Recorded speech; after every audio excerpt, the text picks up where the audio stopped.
Welcome to the Balancing Ambitions podcast. I'm your host, Kim Menapace. You are not alone in your pursuit to balance family life, work, side hustles, and taking care of yourself. Balance is not easy to achieve by any means, but we can all work to get better at it together by sharing our stories, tips, and wisdom. Let's dive into this week's episode.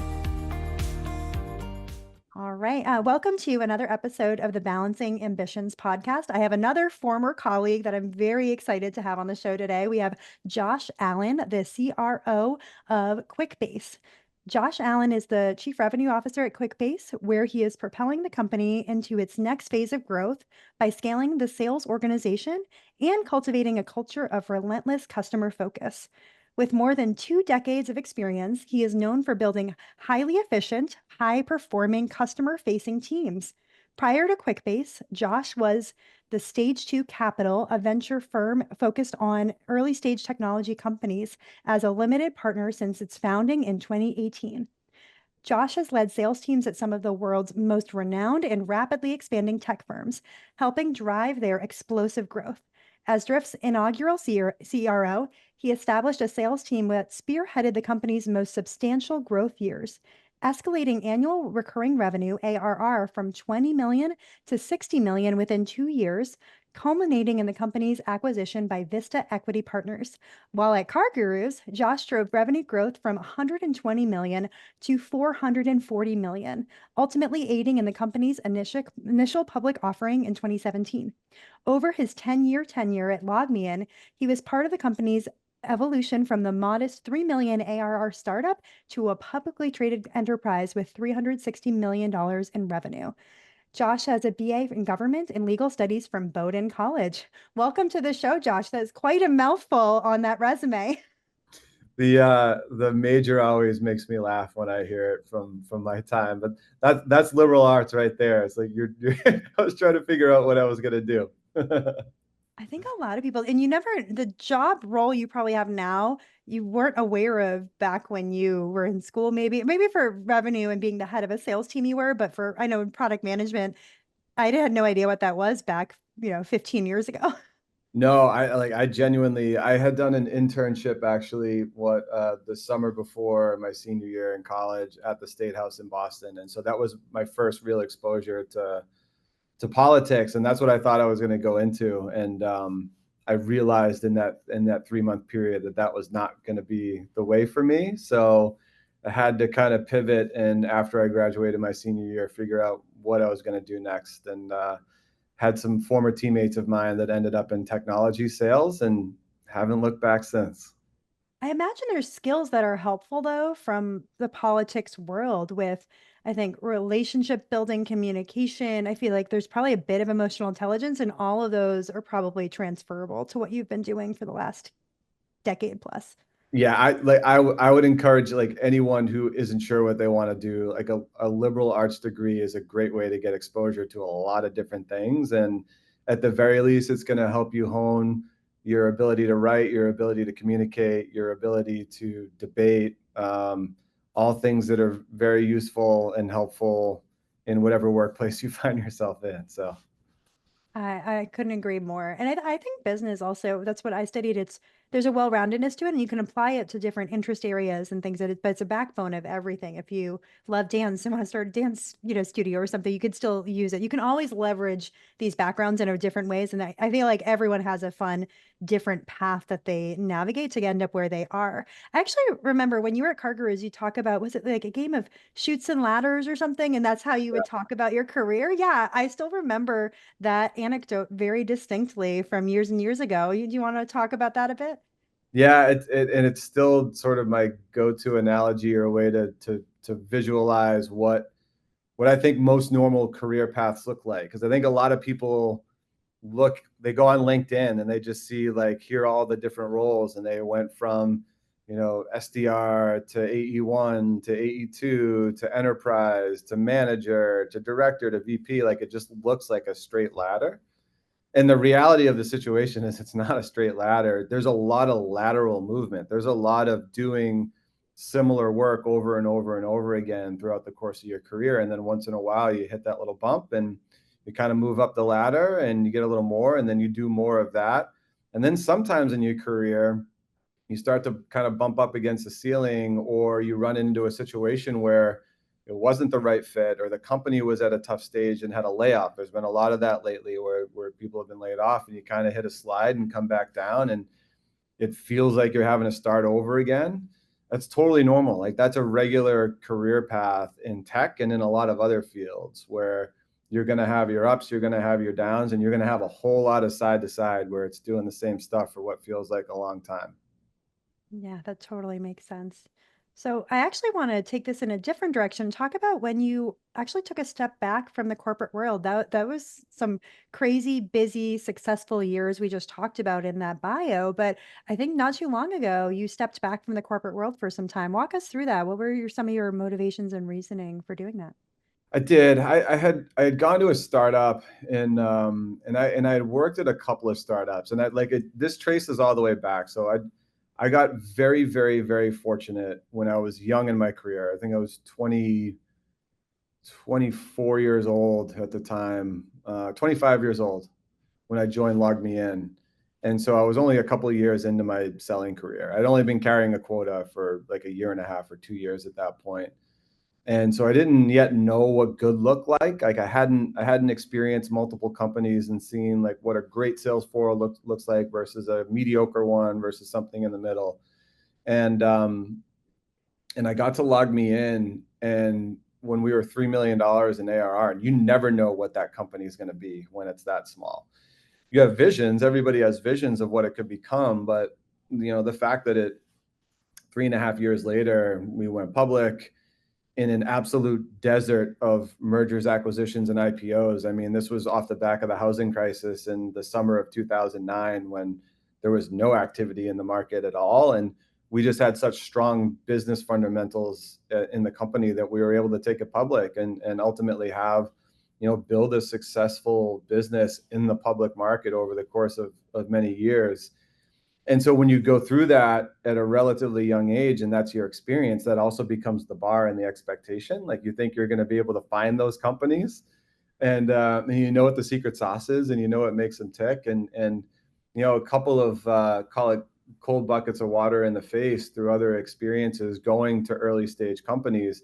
I saw both, kind of like both sides of it. CarGurus, when I joined, they had escape velocity. Like, they were 120 million. They had a kind of a proven model, and they were trying to figure out, like, how do we go as fast as possible by putting the right processes in place, the right leadership in place, so that we can take it public and then kind of see what's on the other side. So I felt like I joined something that was, it already had momentum and was coming in to try to help it go a little bit faster. Drift was earlier. I joined Drift when it was about 20 million in ARR, and we were still figuring out some product market fit stuff. Like, we thought we knew which market we were going to sell in, and then you fast forward a year and we realized, like, no, we need to be a little bit more in the mid market and further up market. That's where our best customers are. That's where our business is stickiest. We were churning a lot on the low end and in small businesses, and so startups are just different. Like, you're often working with a founder CEO who is brilliant at the 0 to 1 and being able to turn a vision into an actual product, which is incredibly hard. And for non-entrepreneurs who don't have that mindset, which requires you to completely suspend disbelief and actually believe, like, have enough ego to believe that you can do something better, faster, cheaper than what exists in the market, or you can create a new market altogether. Like, that takes a different type of thinking. I have a tremendous amount of appreciation for founder CEOs who can do that and take that leap and then build something of value. There's a rare breed that is also a good operator. Most of them are not great operators as you start to scale, because it's not what they're great at. And they're kind of, but you also don't want to lose the core of what made it that thing, like the cultural center of what made it that thing. So as an operator, as someone who like, I'm a very process oriented person. I believe in putting processes in. I believe when you hire great people in leadership roles and allow them to do what they do best, they will create great things. that sometimes can rub the wrong way with CEO founders who are more kind of vision, or they read a lot of books, they meet a lot of people throughout, whether it's a VC or a PE portfolio that have different ideas of doing things. It can make it really hard as an operator to do what you've been doing for a long time successfully. And so I had run into that in the company prior to Quickbase, and it was just I decided I needed to take a step back and kind of remember like what I loved about being at LogMeIn, what I loved about being at CarGurus, what I loved about my time at Drift. Like, what were the ingredients in those things that that I hadn't seemed to quite kind of be able to recapture. And so I made the decision, and I talked with my wife about it, and I was like, look, this thing isn't working. It's not what I thought it was going to be, and I'm not going to be able to do what I do best in this type of organization. So I'm going to take a step back. I might do some consulting work on the side, but ultimately I just want to take my time and kind of figuring out what my next long-term stop is, because I didn't want to be going to companies every year and a half or 2 years. I don't feel like you can get deep enough in to be able to make the type of impact you want. So I felt like I was going to take some time and make sure that when I did join something full time, it was something that I could see myself in for 4 years, 6 years, 8 years, like the kind of the long term, and play the long game in it. And so I felt like I needed to go back to something that had a little more scale and foundation underneath it.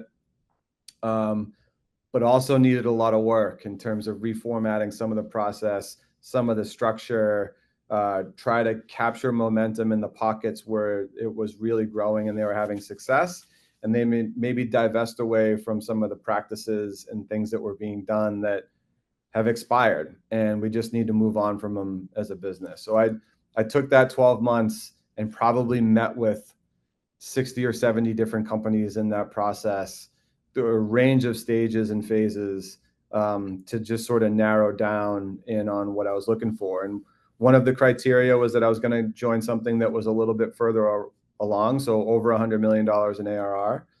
Another one of the criteria was that I wanted to work with a CEO who was an operator versus a founder, someone who was brought in to really run the business and had a background in operating either big business units or had operated as a CEO before. So those two things were really critical to me, and really being at whatever company you join as a leader, whatever tech company in particular you join in this day and age, the work's going to be hard. So it's like, you got to do that. If you're going to do that type of work, you got to do it with people that you like working with every day, because hard work with great people makes the day a lot more fun. That's a great quote. I'm going to steal that. Hard work with great people makes the work a lot more fun. Yeah. So there's a lot I want to unpack there. I think that seeing the 10 years at LogMeIn, and I knew you were there and that was a big part of your background. I didn't realize that's a long time in tech world.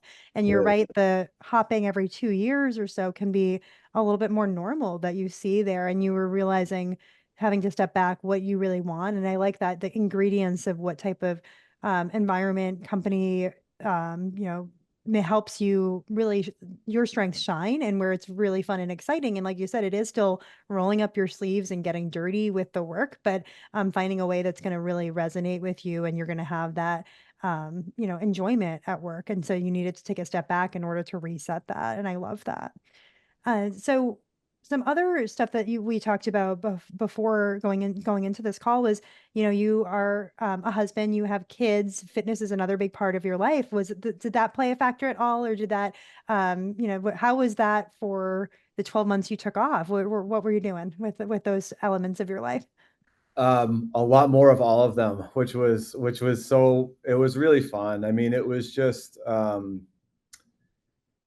have to have the chance. It's the little stuff. Like my wife, and she and I many years ago sort of sat down and said, like, here's our plan, like this is how we're going to operate. And we were fortunate enough that when the kids were really little, she was able to take time off. She's a teacher, like her profession is a teacher. She's been a first grade teacher, second grade teacher, I think she did third grade at some point, and now she's teaching preschool. So she's always been in kind of that younger age group, and she's amazing at it. But when our kids were younger, she said, "I'm going to take the time with our kids because I want to be able to spend my time there, spend my time with them, like help them through this like developmental phase before they're going to school full time. And then when they go to school full time, I'm going to go back and teach." But ultimately, and like I was going to like focus on work, and knowing that like in those years was kind of in that phase of building my career as a leader, as an early leader at LogMeIn, and then moving over to CarGurus, and and we moved our family over to Ireland when my daughters were 1 and 3 years old when I was with LogMeIn. So like we did a lot of stuff for both personal and professional gain. But we had sort of a plan. I think that part is so important for from a balance standpoint, is like your life partner, your spouse, your significant other, your family, like your kids as they get older. You have to be able to communicate what you're doing and why you're doing it so that they understand, like when dad or mom, when they're not home, like what are they off doing? Or they're not just spending time away from me. Like there's a purpose behind it, and there's something that there's a goal they're trying to achieve. And that's become more important as like my daughters now are 13 and 15. Like they're old enough to be able to look and sort of ask questions around like, what do you do? And um, where do you go every day when you leave the house and go into the city? And so like that year, like that period of being able to just like take them to practices, coach their teams. We had a whole summer with them where all four of us were home because my wife's a teacher. So it's like we had 2.5 months where we'd all wake up together every day in the house during the summer. And it's so nice to have that, and to sort of like, I was looking at it as it was like halftime of my career. Like I was taking the year as that, like, this is halftime, and I'm gonna take this, and I'm gonna take full advantage of it. We traveled a bunch. We did a big trip to Croatia, and then we did some small trips locally, whether it was up to Acadia or where else did we go? I think we were down the Cape for a bit, just like small stuff, but being together, which was awesome. And then the other piece was the fitness piece for me, which has always been my outlet. It's just been the place where, to start your day, to sort of set your mind right. Like for me, it's been physically, yes, you're doing something, but it's more to kind of like really settle you down mentally when you're doing hard things from a work standpoint. And so, but being able to do it more freely, where I had the time to be able to go for a 10-mile run in the middle of the day. Like I had never had that sort of luxury of freedom before. So it took a little while to get used to, honestly. And then I loved it. And so I ended up training for both a marathon and an ultra marathon. Um, I had probably my best performing year from a CrossFit standpoint in terms of leading up to the Open, which is this period early in the year where they kind of judge your performance. So like I don't know that I'll ever be as at that level of fitness again. I took full advantage of having the time to be able to get there. I kind of had no excuses anymore. So I definitely took advantage of it for the family, for fitness, and I think for traveling, and knowing that it was a temporary period in my life that who knew, like I don't know how many years from now it's going to take to get back to something like that. But I also had the realization that I still had so much more left that I wanted to do. Like I'm certainly not ready to retire. I'm not ready to stop doing things. Like there's a lot that I still want to accomplish, and I felt like there were still a lot of minutes on the field to be played. So it was nice to have that break, but it was also reaffirming to feel like I wanted to get back in the game. I love that, the halftime of your career, and I love sports metaphors. It's something, there's been change at jobs at times for me, and I'll say it's kind of the messy middle, and I'll call it, hey, it's just think of it as like a rebuilding year, and I'll call it, football team. That's what I'm picturing. And when you reframe stuff that way, it gives you so much different energy entering like the next chapter, that next phase, that next quarter. Like you said, I love that. There's two things I want to hit on here. One was the talking with your wife and planning on how you want those younger years to go, those later years to go, how you need to pay your dues a little bit with the foundational pieces of being a sales leader. And the other part I want to talk about is how you got to share more on LinkedIn during that year too. And I think leaders are so busy, they don't have time to pick their head up and just go post very useful, valuable content on LinkedIn almost daily. So I Yeah. think that that's a luxury that you got to give back in a certain way. So I want to go into that. But first, let's talk about you and your wife and planning. Did you guys always do that, or is that something you developed over time? Because my husband and I, for example, earlier we would just be terrible about thinking through a commitment fully, and then just we'd be dealing with the repercussions later. My husband signed up for grad school early on in our relationship. And I'm like, oh yeah, of course I support you, go to grad school. We didn't realize that it's taking 10, 15, 20 hours a week because he really had a lot of papers, was trying to get a 4.0 and did get a 4.0 in grad school. And we realize now how much we have to think ahead of the ripple effect our decisions are going to have and talk through that. And it's not getting permission in it per se, but more, hey, this is what I want to do, this is why, this is what I think the impact is, let's talk through it. So yeah, I'd love to know, were you always that way, or is this something you developed over time? Very much developed. And it was usually because I was doing things that were more selfish and focused on my career, and then not sort of fully understanding the ramifications on the family and my wife. And like, I distinctly remember times coming home when we had a toddler and a newborn, and I'm stressed about something that was going on at work, and like almost not even realizing that our newborn had been screaming all day and crying all day, and it had been a brutal long day. And Colleen is basically handing me Kaylee, our youngest, and saying, like, go take her for a ride, just like go. And you realize, and so like to me, it was like stuff like that. And even when we moved to Ireland together, I would go to work, and like that was pretty easy. She's in a foreign country with doesn't know anybody, and has a 1 and a 3-year old, and has to figure out like, how do I even like go grocery shopping? How do I drive on the other side of the road? How do I enroll them in school? Like all like kind of the daily planning stuff that you take for granted when you're here in the States, but when you move somewhere else, you have to figure all of it out all over again. And she was having to do almost all of that on her own. So our daily experiences were very different, where I'm going to work and kind of doing the job, and being familiar with the company and kind of meeting and hiring new people, and then coming home at the end of the day, and she's like figuring out a whole new life for us, and how to do that with the kids. And so it was like being like, usually it was communicating after faults, like after missing something, after not realizing something, and it was usually me.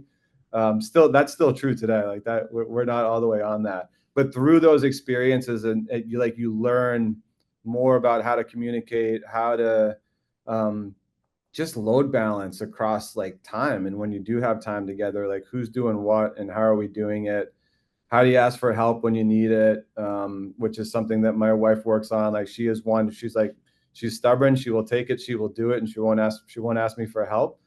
But we've both gotten better on both sides of it. And I think it's just through kind of years of practice and having enough circumstances that we've gone through that you start to better develop what sort of your roles are and who's participating where. And when things change, whether it's new jobs or you move countries or you move houses, what type of effect that has on overall schedule and kind of who's doing what.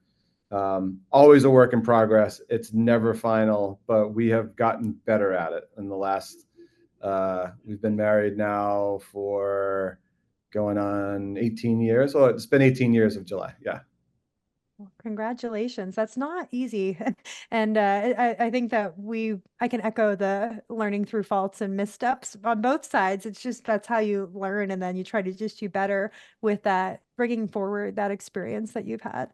Totally. Yeah. All right. Yeah. So switching gears to how I was able to kind of from afar keep tabs on what's happening since you were able to had more time to share more and share nuggets of wisdom and all of that. So yeah, talk to me about kind of your LinkedIn content creation because I think of you and Mike Conley as and Tanya Montella, all people I've actually had on the podcast now to date, is I found it refreshing because I don't see people posting as consistently and picking up their head at their point in their career and sharing nuggets of knowledge. And I think it's very welcome there because it's also, you go to LinkedIn for a very specific purpose versus Facebook or an Instagram. So yeah, tell me more about kind of you're being more vocal on LinkedIn, which was really fun to watch. Yeah, it was like, frankly, I just had a lot to say. And from all the years, and it was stuff that I would typically share internally with my teams, whether it was like observations or things we were seeing or things we were doing. Um, and not more broadly. And so when you suddenly, like, I always picture when you're working for a company, like you're kind of wearing their jersey, you wear the logo, you represent the company, especially in a leadership role, you represent the company, you represent your team, you represent your function. And if and when you're posting on LinkedIn or any social media, you still represent your company. Like, it's still, and so typically the way I'd use LinkedIn in the past was largely on behalf of the company. It was for recruiting. It's still largely how I use it, for recruiting and interfacing with candidates, and kind of building a network of people that you think that you'll either work with or be able to work with or would want to work with in the future.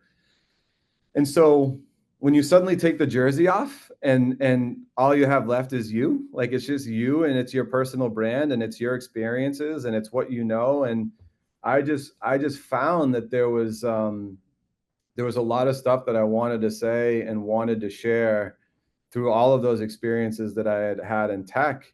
And I had the time to be able to do it and say it, because I had always looked at it as, if I'm posting and that's why, like, if you look at LinkedIn, a lot of the people who post on a regular basis, very few of them are full-time operators. Like, many of them are kind of off doing their own thing, like whether it's their own consultancy or they have their own company that they've built.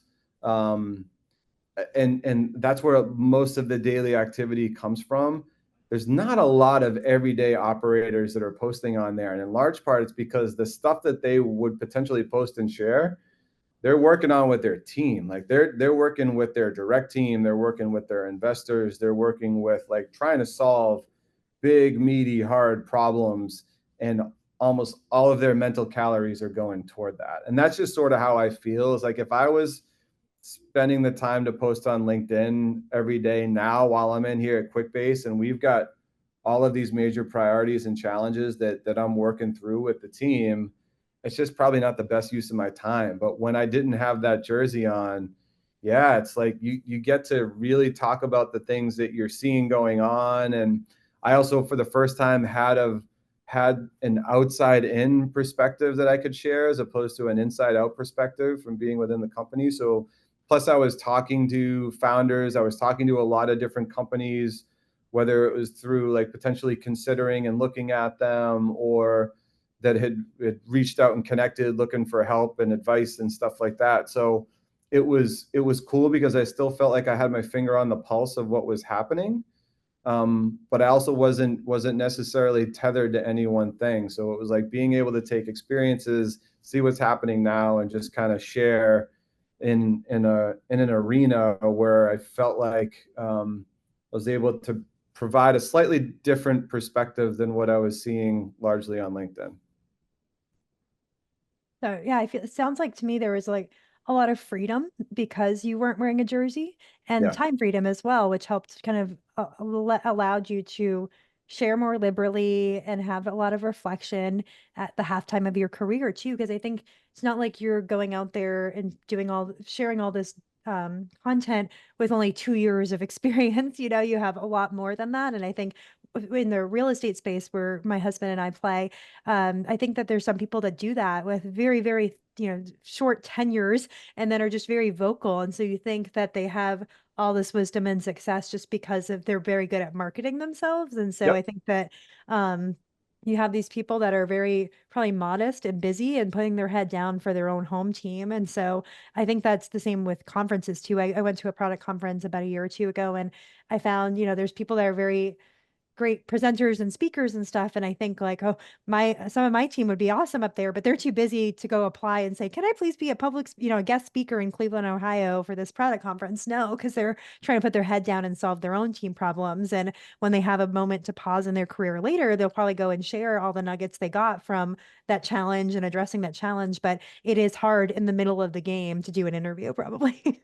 It is, and it's like everybody has 24 hours in the day, and it's how you choose to spend that time, whether it's with your team professionally, whether it's with your team at home and your family and friends, whether it's on yourself, like either physically, mentally, health wise, like all that stuff. You've only got 24 hours, so I think and I do believe that you go through different phases and different periods throughout the course of your life where you're going to give more to some than others, and that's a very natural, like work-life balance and striking it directly even and having a consistent routine.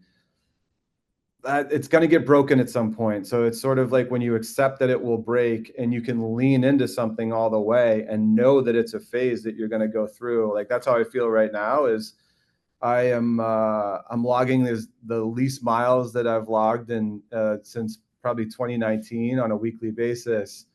But it's okay. It's like part of what I have to sacrifice to make sure I can still make it to like bring my daughter to the bus stop in the morning and then pick my other daughter up from hockey practice after and make sure that I'm bringing the dog to daycare, like doing the stuff that I have to do with my wife and I and our like keeping our house together.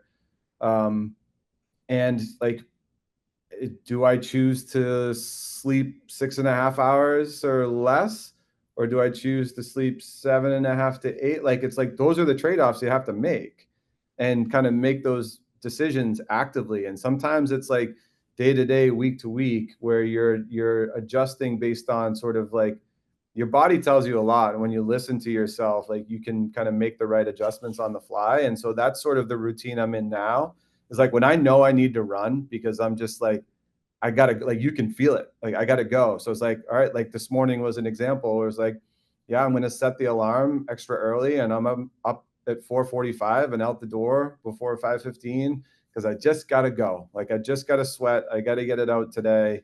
And that helps sort of like reset it a little bit. And then tomorrow morning, no, I'm not going to do that because I'm going to prioritize sleeping 7.5 to 8 hours instead. It's like those, it's constant. Like it doesn't have to be the same thing every day, every week. Some people enjoy that and need that. That's okay. But like for those of you who find yourself kind of struggling to do that, that's also okay. Just sort of work through what your plan is and what your routine is, and you can find that balance that you need to kind of hopefully kind of serve all sides. I think it was Oprah. I think it's an Oprah quote where she said, "You can have it all. You just can't have it all at once." And it's so true. Like you have to be able to figure out when you're going to go deep in certain areas, and then when you're going to pull back from other things, even if you like to do it.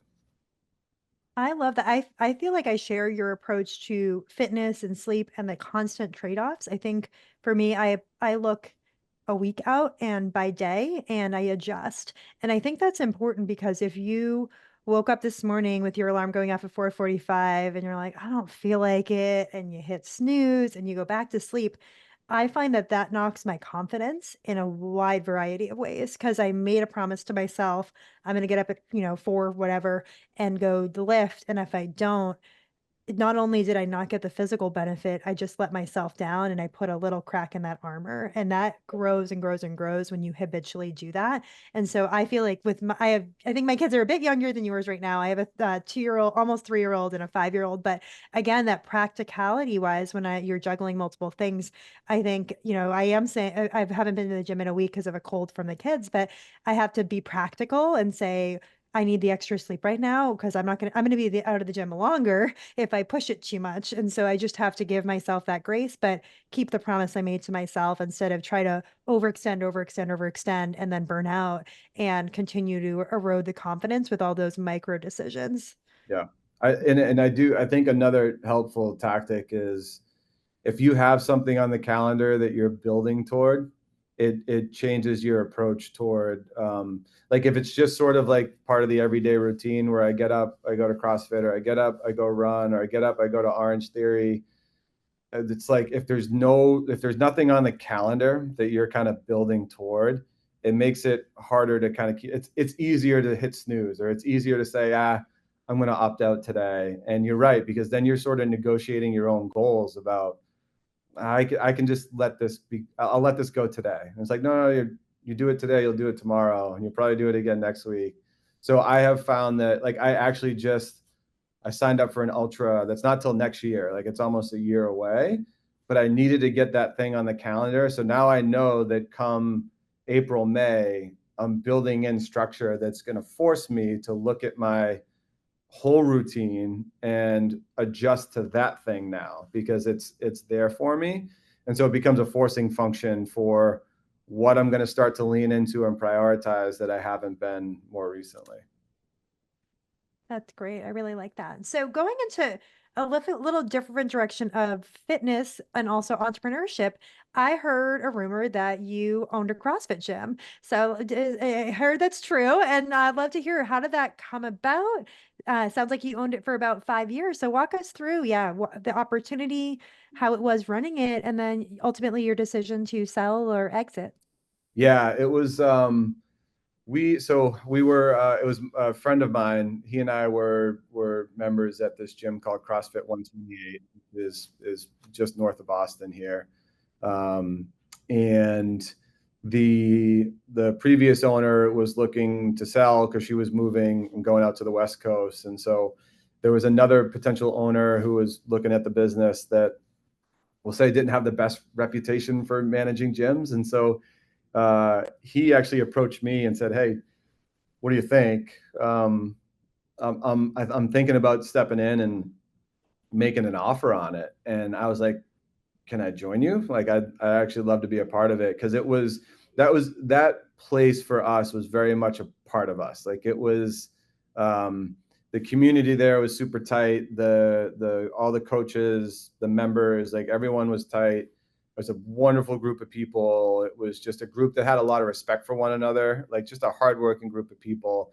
I think you find that in a lot of CrossFit gyms, where it's just like-minded people who are trying to make themselves better, but also have tremendous respect for the group of people around them, and the fact that they're trying to go in and make themselves better. And we just had a nice kind of close-knit group.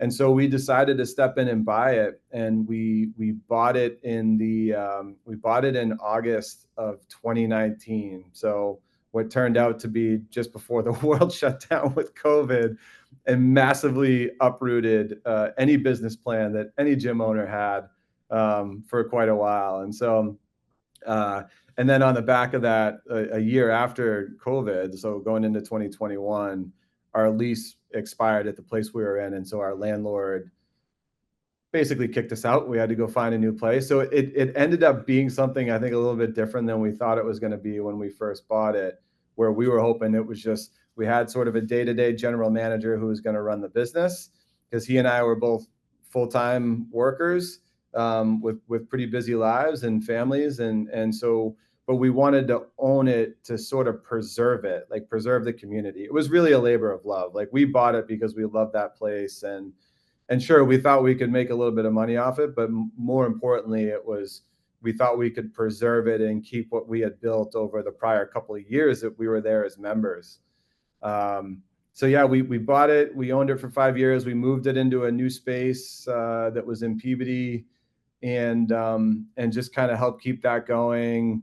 Had a couple of full-time general managers who really helped us run the day-to-day, just like wonderful human beings who, incredible leaders, incredible teachers, and really sort of kept that community close knit. And we owe them, the world for what they did, especially through the hard years in COVID when you had people from the town like stopping by and ratting you out if you were within 6 feet of one another and didn't have your mask all the way down while you're working out. It was like you have people doing burpees who could barely breathe. They pull their mask down and we get written up by the town. It was nuts. But genuinely, it was a great experience. We ended up selling it because my business partner and buddy ended up moving out to the Midwest. And so it was time for us to both kind of wind it down, and neither one of us really had the time to be able to truly dedicate what it needed to be able to operate at the level it was capable of. So we ended up selling it last summer and moving on. But it was a really cool period. Like, it was fun to have. I think when we bought it, my daughters were they would have been 10 and 8 at the time, and just to show up and kind of like, gym is empty, we blast the music, they'd run around and hang on the pull-up bars and use the bands and do box jumps and play with the PVC pipes and throw balls around. It was just like those are the things that I remember, in addition to working out with the members. Is my kids and my family, my wife too, she actually got into CrossFit after being exposed to the community and seeing more of it when we stepped in. It was cool to see them like come in and say like, oh, this is a different community that I've never seen before, and sort of normalize fitness as a part of your overall routine and how the way you look at life. So it was very cool. I love that. We found that with our CrossFit community as well, that we met a lot of people in our town that we didn't know. And my husband's from this town and been here for over 2 decades. It was just very cool. It unlocked that. And even if some people have moved on or our form of fitness has transformed and changed, I go to a 24/7 fit gym fitness now. So I think that it's very cool to still have that foundation and just get to meet people that you wouldn't normally. And the defense move for the business is an interesting one. And I've heard that before, where that protection, and because there's just, like you said, that labor of love and wanting to not have it go out of business or someone come in and totally derail the beautiful magic that's been created there. You just want to preserve that. So that's awesome. Switching Yeah. gears. So my last topic, and I want to be respectful of your time and get you out of here on time, is music. I forgot this came up somehow, and I forgot that that was a part of your life. And I think you even performed at some of the open mic nights we had at CarGurus back in the day. So yeah, tell me more about music.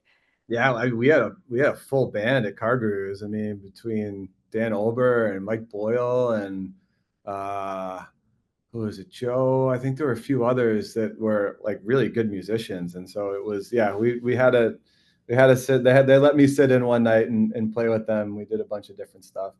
Yeah, music's been a big part of my life since I can remember, and it's largely because I come from, both my mom and my dad are musicians. My dad plays a full size piano button accordion, plays a harmonica, plays a guitar. Can play from his head. Like he can read music too, but he really just like plays from memory and plays from ear. And then my mom was a guitar player, could sing pretty well. So it's been in my family, and for as long as I can remember. Whether it's every holiday party, every cookout, like either the accordion was in the car or the guitar was in the car. And so I never learned how to play an instrument though when I was a kid. Like, I loved music. It was always like I've always felt music, but I never learned how to play an instrument. So instead, when I was in high school, I decided to rap. And because you could still tap into I could still tap into the rhythm that I had, and I could still tap into the musical creativity, but I didn't know how to play an instrument. So I went to rap, and so my buddy and I started a group together, and I think we recorded 4 or 5 albums between high school and college, and played a bunch of shows in and around Boston at some pretty cool clubs like Avalon and Axis that are no longer there anymore. And then as I got, and I still love hip hop. It's very much in me. But as I got older, one of my buddies from home who I grew up with, who was a guitar player and had always been a guitar player, started to teach me just kind of basic chords and how to play some chords. And I started to learn how to play when I was like 24, 25 years old, and just picked it up because I started singing and I wanted to sing. And the only way I could sing the songs that I wanted to sing was if I learned how to play them on guitar. So I just sort of learned how to play basic chords on guitar, and that's all I am. I'm like a rhythm guitar, generic chords player, but I do it so I can sing. And so, we formed a band. It was just an acoustic trio of three of us, kind of playing shows again in and around Boston. And we actually came back together recently and played a show at a brewery up in Beverly, which was a lot of fun. We played a show a couple weeks ago at a friend's restaurant outside, and it's just fun. It's a nice outlet. And I also see in my oldest daughter, she is incredibly musical, a lot more gifted than I am, has a beautiful singing voice, incredible piano player, dancer. Like, she has the level of tonality that I wish I could have had. So I hope she carries on that tradition, because when I go to family parties and cookouts, that's the rule, is I have to have the guitar in the back of the car. So That's so fun. You make my family sound so boring. We have Irish step dancing in my background, so I feel like that would break out at like a wedding. But other than that, no, I'm not musical myself. I did try to pick up guitar at like 24, and it's funny. I could get certain notes, but I couldn't string them together so it sounds fluid and stuff. So we actually just got rid of our guitars to someone that we met through the CrossFit gym. Her oh, no son and kidding. her are want to take lessons, and it's funny. My husband had thrown it on Facebook Marketplace with a price tag because he's like, I didn't want someone to take them for free and then just go try to sell them for higher. And so, just he's like, I want them to go to somewhere meaningful and someone's going to actually value them and stuff. And so this woman was willing to pay for them and knew us through the gym. And she's saying, oh, my son and I are going to do guitar lessons together. And she's in, I don't know, her 40s.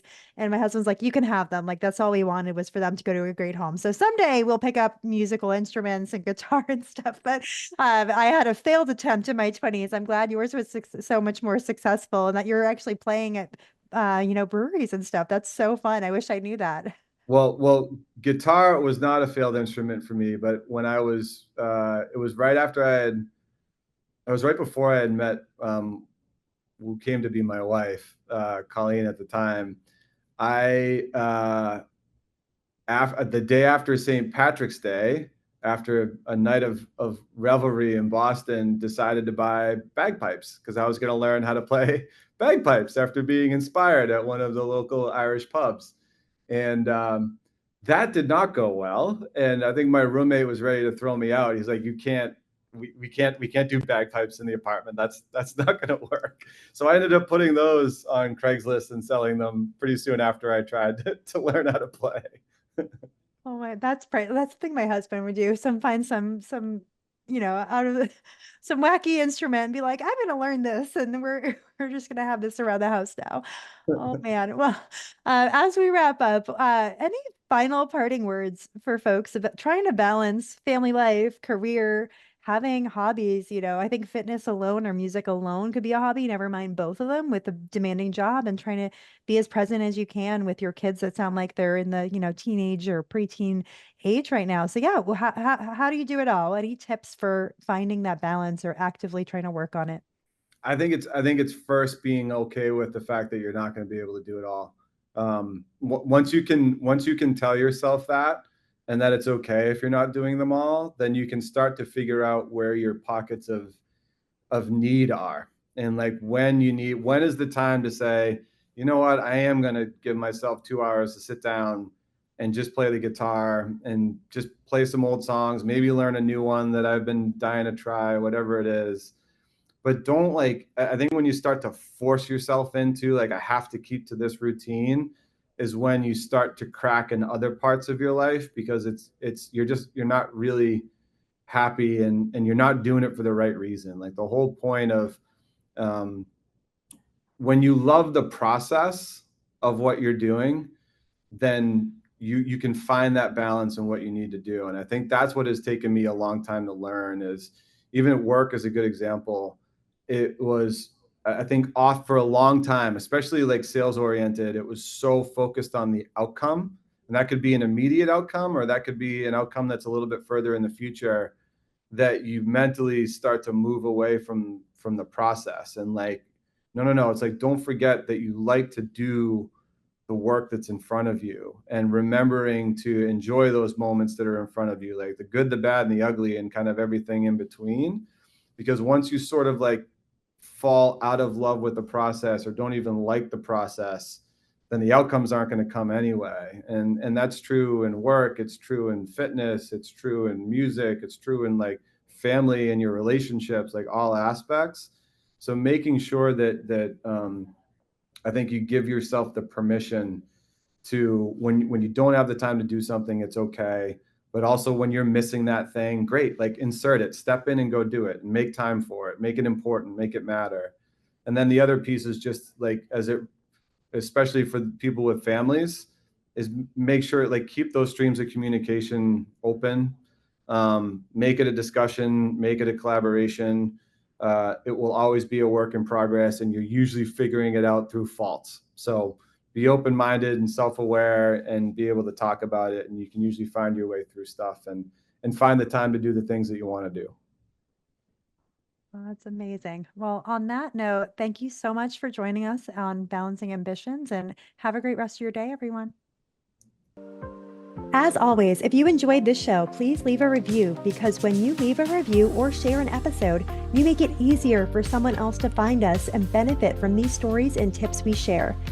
There is a link to everything we talked about in the show notes. Thank you all for listening to the Balancing Ambitions podcast, and have a beautiful day.